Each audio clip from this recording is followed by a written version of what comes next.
Hello and welcome to the Three Peaks Podcast where we take a break from the hike of life and appreciate the views. Today, we have a very special guest, Brilliant Miller. Welcome to the podcast.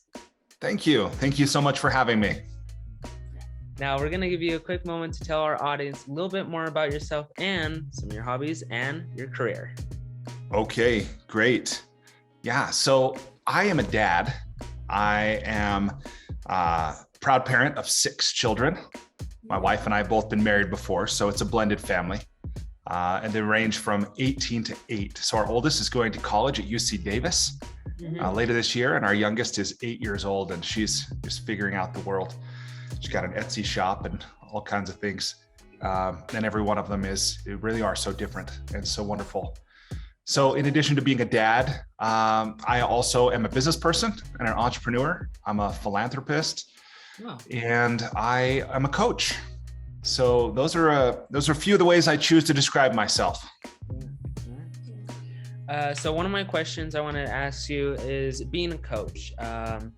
When you're giving out advice to some of your customers, you tell them that it's important to have a balance of power, productivity, peace, and foundations. And we were wondering, how can you use all of these pieces to become a better leader and a business person? Yeah.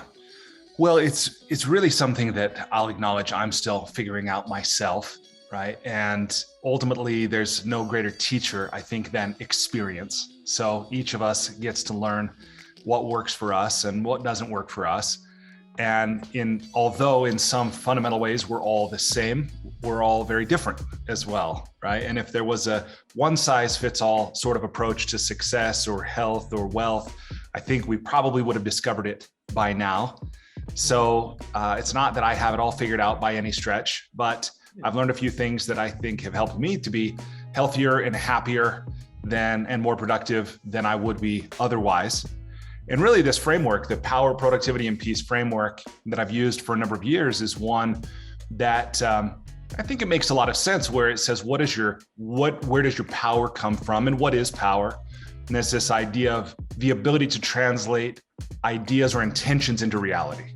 So if we, want a home and you're able to own a home or build a home that afternoon, that suggests to me that you're a pretty powerful person, either because you have access to resources or you're somehow magic and you can conjure a home. But in any case, that's pretty powerful. And what is the source of power for human beings? As far as I can tell, one of the great sources is its clarity of knowing who we are, what we want, why we exist, where we're going, this kind of thing. So that whole first part of the curriculum I created is really centered around helping people get clear about those things for themselves. And then productivity is, once you have clarity, how do you put it into practice? How do you structure your time each day, each week, each month, each quarter, each year, so forth? And then the last part is peace, because a lot of people seem to achieve phenomenal levels of wealth and success, but they're miserable or they're unhealthy.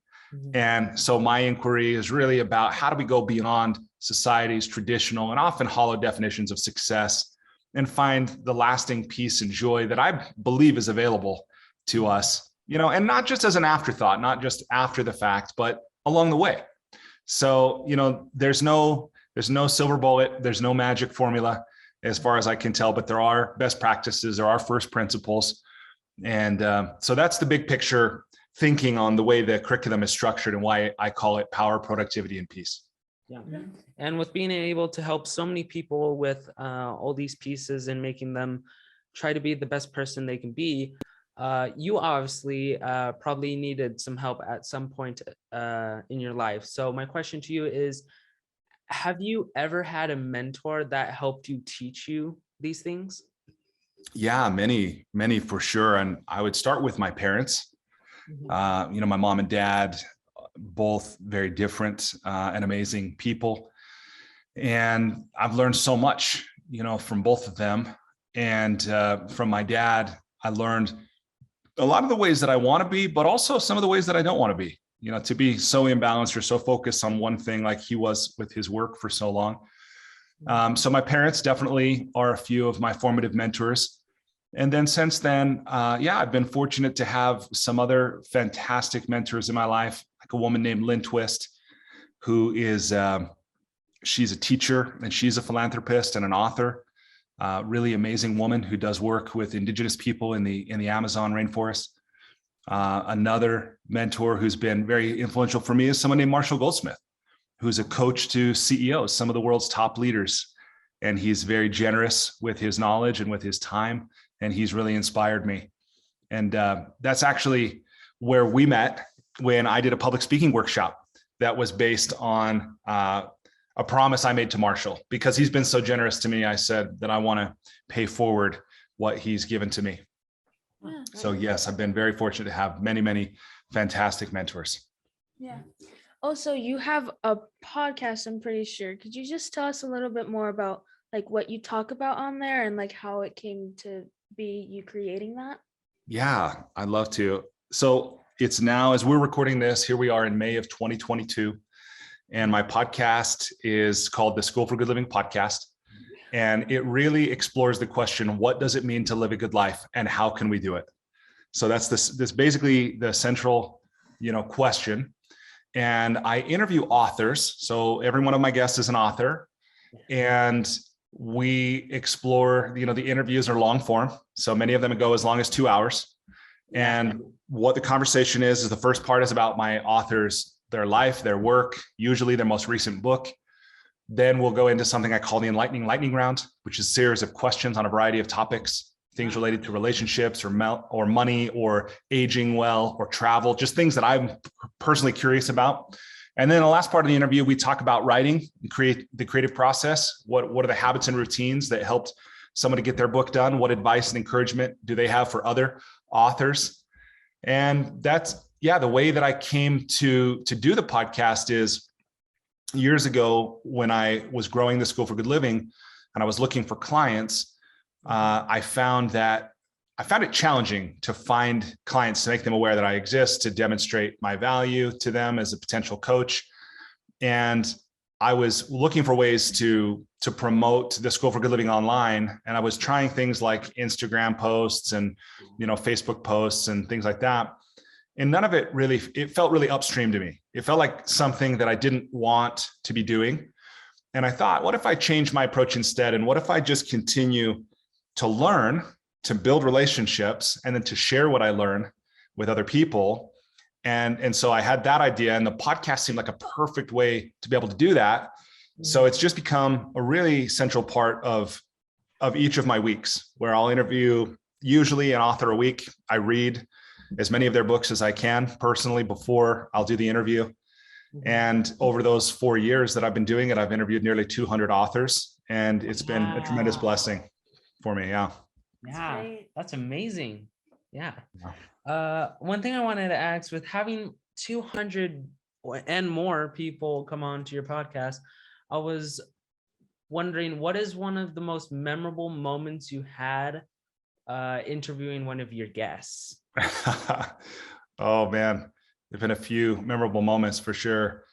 One guest that, and it's funny to me, the things that come to mind, the things that stand out as memorable, most of them are things that I experienced as unpleasant, things I'd rather forget. I had the chance to interview a wonderful woman, an executive named Beth Comstock. She was a senior VP for GE, and really accomplished woman. For example, Steve Jobs offered her a job twice. She turned him down both times, but she's made a mark in the business world, and she's an inspiration to me. And I had the chance to interview her in person before the pandemic. And I got my setup all ready to go, and I put my headphones on. And one of the things I love is I'll listen through those headphones and monitor the conversation and so forth. And we got near the end of the 2-hour conversation, and I realized that I had not hit record on my little recorder. No. So that was awkward. Now, fortunately, I had a backup, but the backup was my iPhone.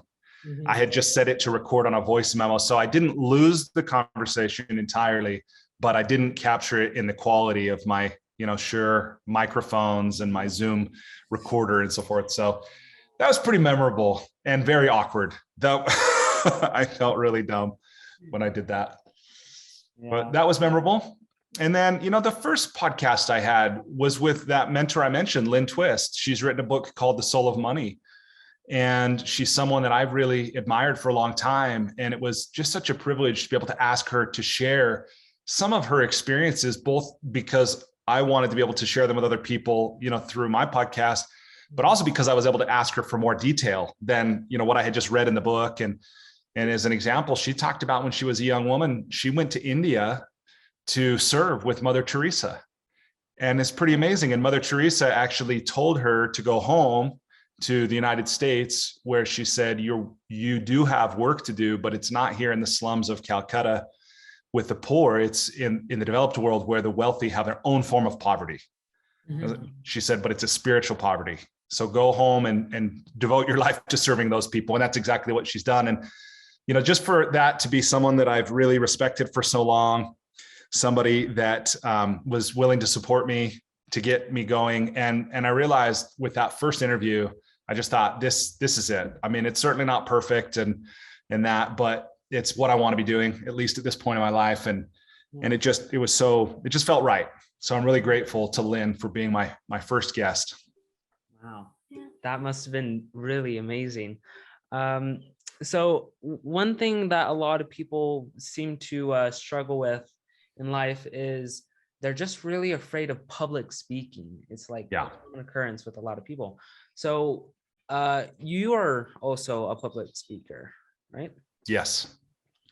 So how have you been able to train yourself in some practices that has enabled you to say your message effectively to your audience? Well, I think, first of all, I appreciate the question. And I think you'd have to ask an audience whether I was effective in communicating to them, right? But in fact, the great communications theorist, Marshall McLuhan, said the single biggest problem in communication is the illusion it has taken place. So at any rate, what I would say has helped me in my journey, my development as a public speaker, one of the things is recognizing that there are things that are more important than me. And if I can put my focus on something bigger than me, like on how I can help others to be healthy, to be happier, than they might otherwise have been, instead of worrying about if I'm going to look stupid, if I screw up, and it's a change of focus. If I can say this is an expression of my purpose, this is why I'm here, to connect with people, to serve and to share in this way. That is, I've discovered that is an amazing, I would almost say an amazing tool that has helped me to overcome fear. And I think certainly to be more confident, and I believe to be more effective than I would be otherwise. So it's a matter of, are you putting the focus on you? Or are you putting the focus on something bigger than yourself? Yeah. One thing I was also thinking about is when you were first starting out public speaking, were you ever afraid when you started out? Yeah, definitely.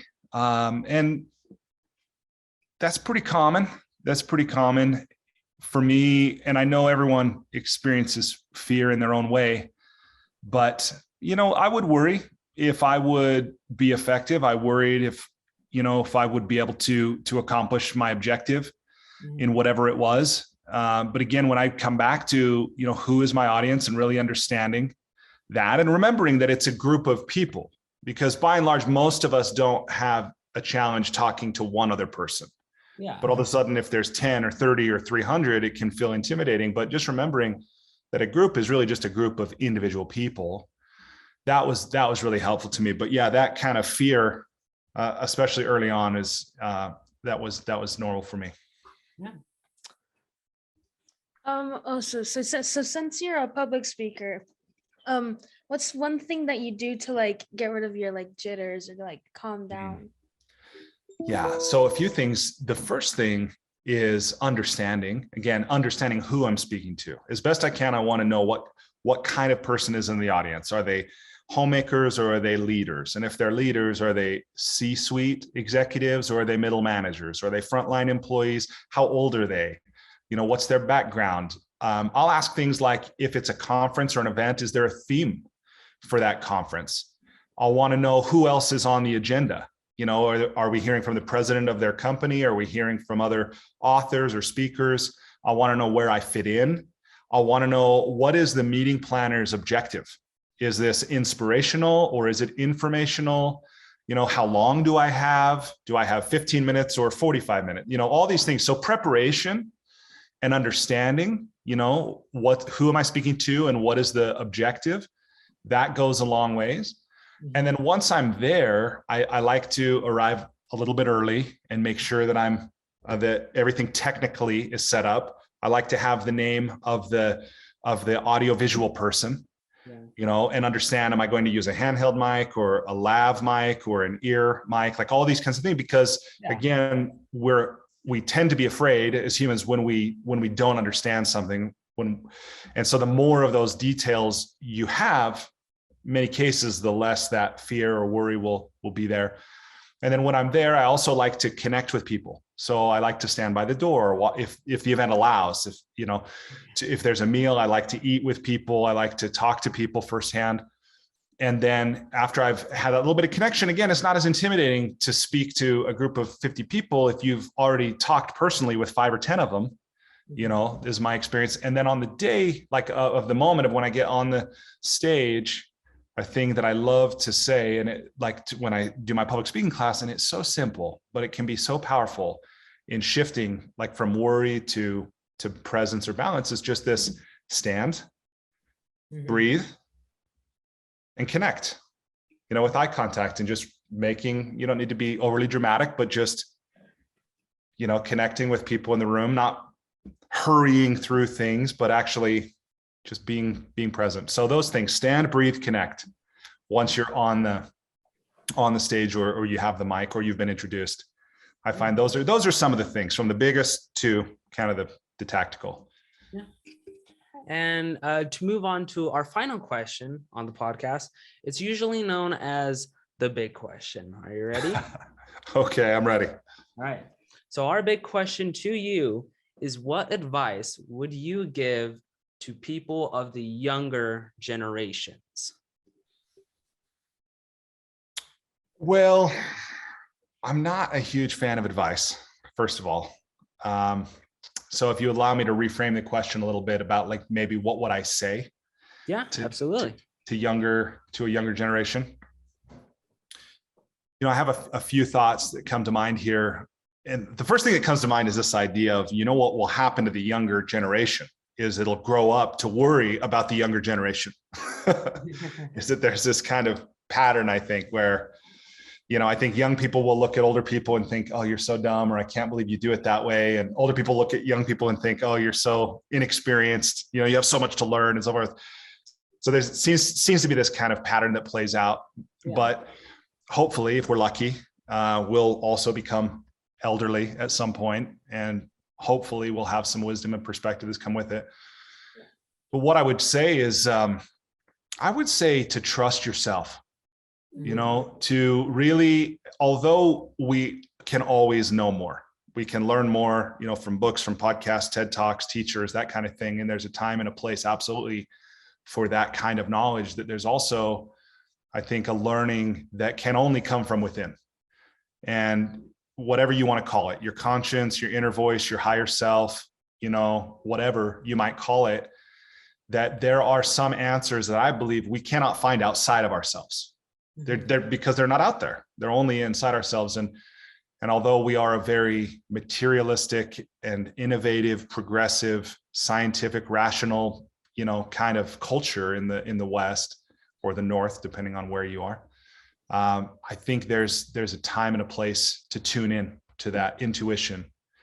And I would say, I would encourage, anyone to cultivate that in whatever way makes sense for you, whether that's spending time in nature, whether that's through meditation, whether that's through journaling, whether that's through prayer or some kind of religious service, whatever it is for you, and recognize there probably is no one path. There's a saying that I've learned from, I believe he was a poet in Japan about 500 years ago. He said, "Seek not to follow in the footsteps of the men of old. Seek what they sought." Right. And so again, we can look for whatever truth, beauty, justice, goodness, wisdom, but I think the richest source to find that is within ourselves. Yeah, Yeah. absolutely. Yeah. Well, we just want to say thank you so much for taking the time to meet with us. It was an absolute pleasure. It was my pleasure. Thank you so much for having me on. All right. That's all we have for you guys on the Three Peaks podcast. We'll see you guys on the trail next time.